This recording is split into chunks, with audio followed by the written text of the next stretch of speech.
So, huge night of boxing tonight, Saturday night, which turned out to be a huge statement night for multiple fighters, but three in particular. And those three fighters are Deontay Wilder, Claressa Shields, and Devin Haney. Gonna break down all their fights right now. Roll that intro.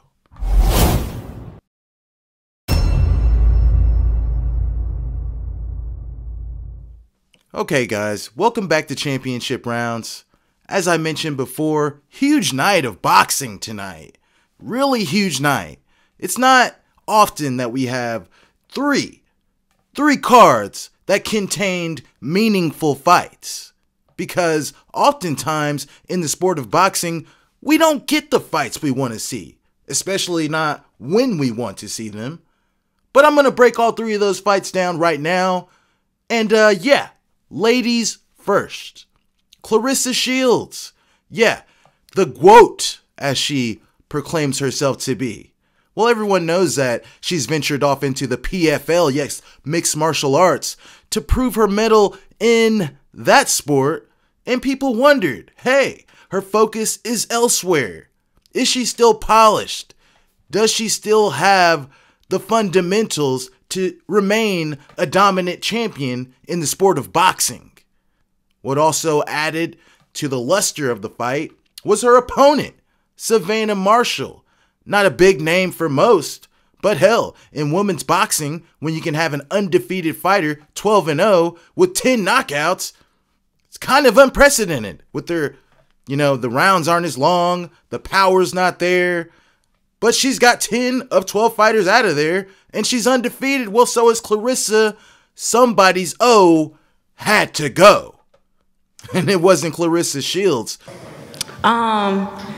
It was a great fight. I'm happy I was able to show y'all how to go work over here. What can I say? I told y'all, that I had everything in me to beat Savannah Marshall, regardless of the size and the power and the knockouts. I already knew what I had inside of me, and I just made sure I put it on the line every round. And honestly, rounds 1 through 5, I won easily. That was simple. But it's like, she's a hard puncher. She caught me with a shot, and I was like, all right, But I already knew I had her. I think I probably gave her winning maybe 2 rounds, maybe throughout the fight. Yes, Claressa Shields became the 3-time undisputed world champion. Yes, she's won all the belts in 3 different weight classes. She's a 2-time gold medalist in the Olympics. I mean, if she's not the greatest women's boxer ever, I don't know who is. Hell, there's not a lot of men, or any men, rather, with her resume. And I know you guys are saying, oh, well, who's she fighting? Is she fighting Hall of Famers? I'm not going to sully her greatness. Because what she's achieved hasn't been achieved by anybody before her. Correct me if I'm wrong, but I think that's facts. And in my mind, I know that's facts. And like I said from the beginning, I never said she was a trash fighter, because we both have some of the same background. We were able to watch each other, you know what I'm saying? So I knew it would be a challenging fight, but you just got to say stuff to get in people's head. And I knew first round, I said, I'm going to go out. Everybody starts the first round slow. Doesn't matter who you're fighting against. Nobody come out there with that smoke. But I felt like I heard her first round, and I seen her look in her eyes, and she looked at me, and she was like, oh, okay, I see the game you want to play. And that was to let her know, I came from America I came to simply fight. That's it. I came to show you that I ain't 17 no more. It's not your birthday. And we ain't in China. And that's all I wanted to show her today, that she is a big puncher. You know what I'm saying? She is very long and tall and big for the weight class. But I just was like, none of that matters to me. I just want to show her that I came to prove something. And however I got to prove it, that's what I'm going to do. So yeah, Claressa Shields, does she go back to MMA now? I mean, there is nothing left to prove in boxing, and I feel like the only reason why she came back was because there was a boxer with a little bit of hype, and she wanted to unify those belts again. Been there, done that, bought the t-shirt, sold it to Plato's Closet. What's Plato's Closet? It's a story that used to be where you could go in and take your used clothes and they pay you cash for them, kind of like the Goodwill. But you get the point. Claressa Shields still on top, still the GOAT. Moving along, you got the rematch. Back down under. Yeah, Australia. Yeah, the rematch between Devin the Dream Haney and George Ferocious Kambosos. And still, the unified lightweight champion of the world, Devin the Dream Haney! Well, it kind of looked like the same fight. You know, George got marked up. George had a nasty gash on his temple. Yeah, he was getting cut everywhere. You know, I mean, he showed a good account of himself. He landed some good shots, more so than he did in the first fight. But let's not kid ourselves. You know, what's Devin Haney's father's name? Is it, what's his father's name? Bill Haney. Like Bill said, if this makes sense, George was never in the fight, but he was in the fight. How do you feel, Devin?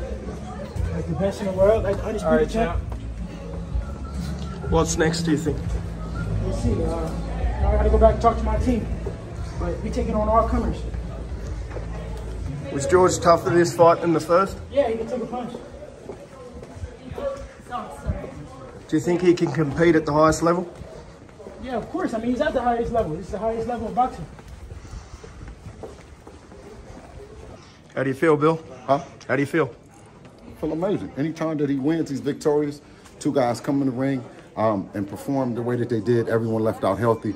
We're victorious, so it's a good day for me. Credit to George for how he performed tonight. Tough. Exactly. And to both of them. And I always spoke volumes about what Kambosos brought to the table. You know, he's up there at the top. You know, I just always felt and feel that it's something special about Dev, that even though Kambosos is the fighter, it was still it was a wide shutout. It was more of a, you know, It wasn't, he wasn't ever in the fight, but he was in the fight, if that makes sense. Was it always the plan to try to get George out of there? Absolutely, but more importantly, was to fight his fight. You know what I mean? We want to come in, fight his fight, beat him at his game in his hometown. And if you know boxing, that does make sense to you. If you don't, I'm going to break it down like this. He was never in the fight because he was getting outclassed. He was getting his face boxed off. But he was in the fight because he was a fighter with a chance to win, regardless of how things were going. That's the difference. Devin's the boxer. George is the fighter.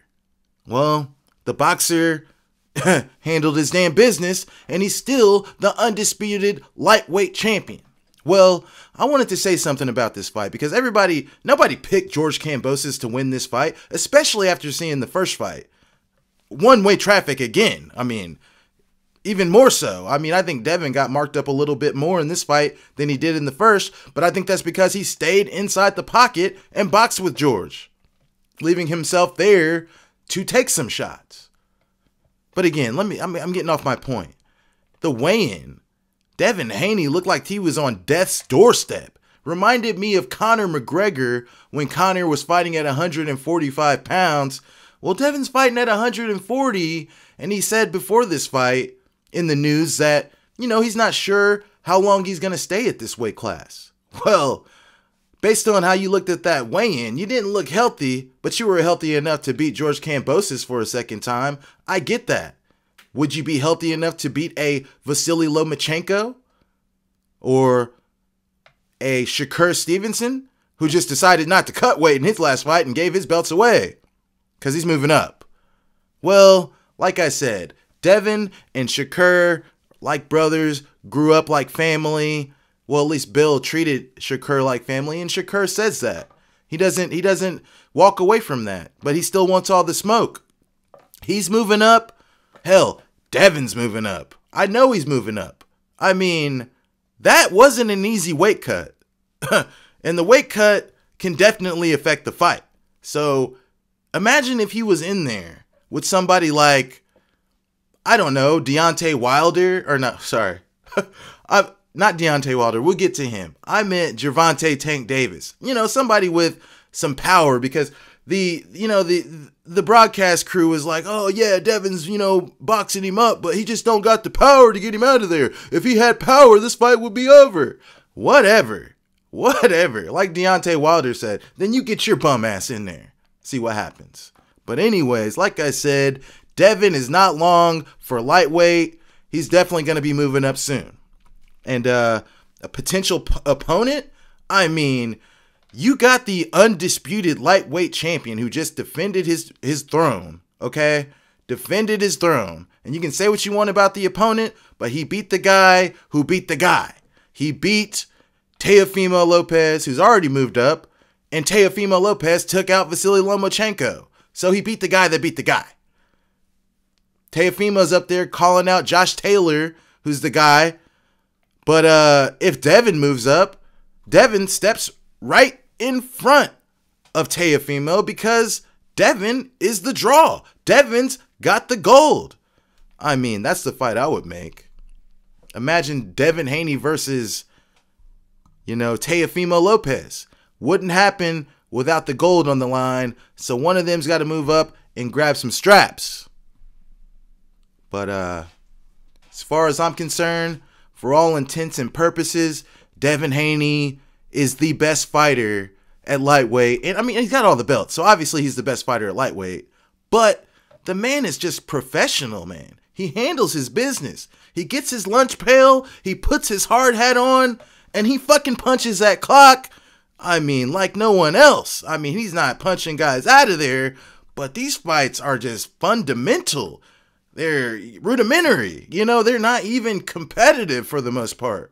So, I mean, who gives him a fight? They say Vasily Lomachenko, but like I said, he beat the guy that beat the guy. Vasily was the guy. He got beat. He's been gone for a while too, so who knows how he's going to look when he comes back. Father Time is undefeated. And so is Devin Haney, and so is Claressa Shields. Moving on to the last portion of the show, Deontay Wilder.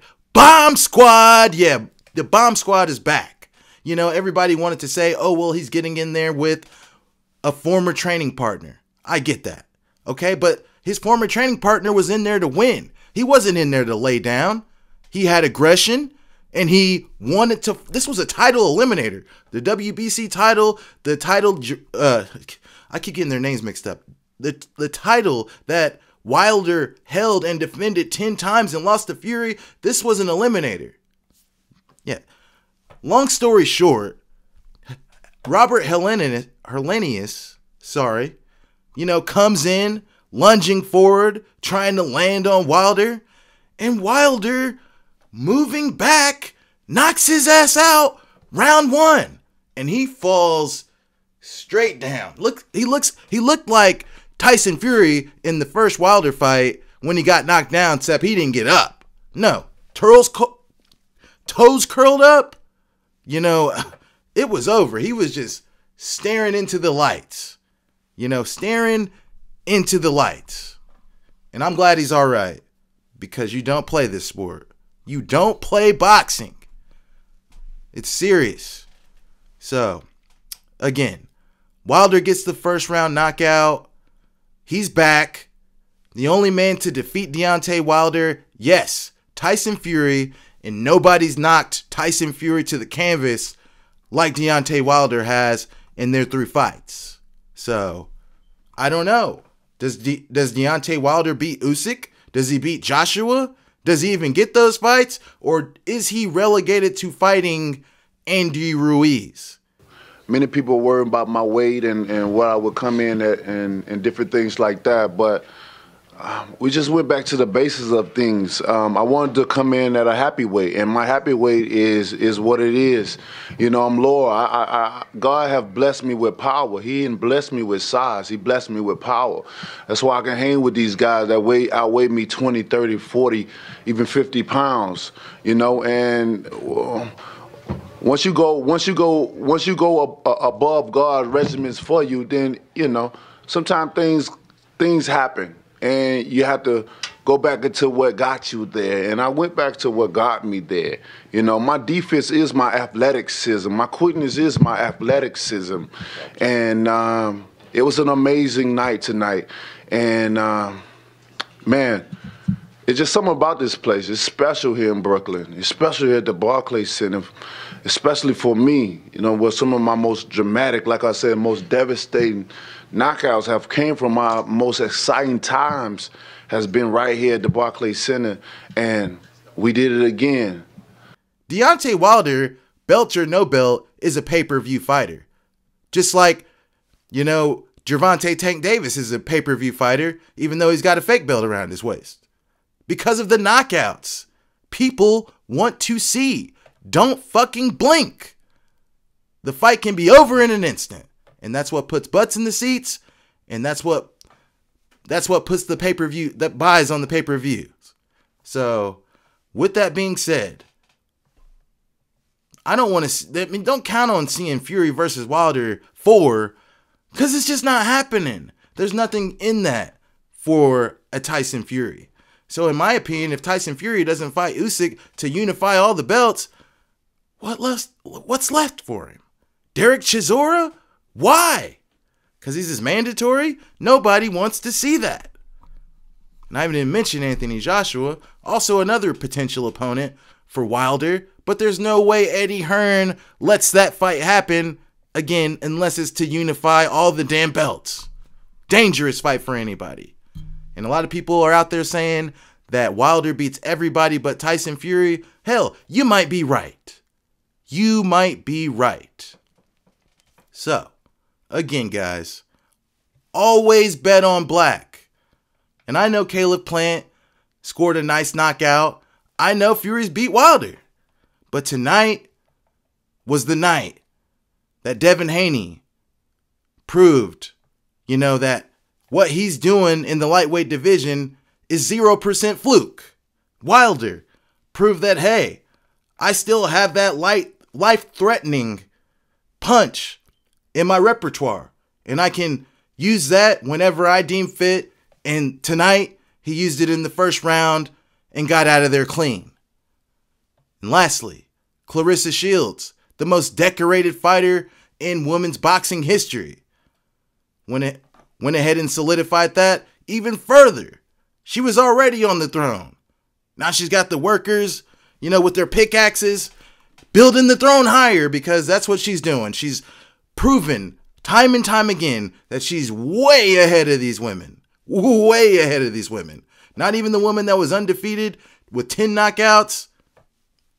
No match for Claressa. Guys, again, huge night of boxing. What did you guys think? What was the greatest performance of the night?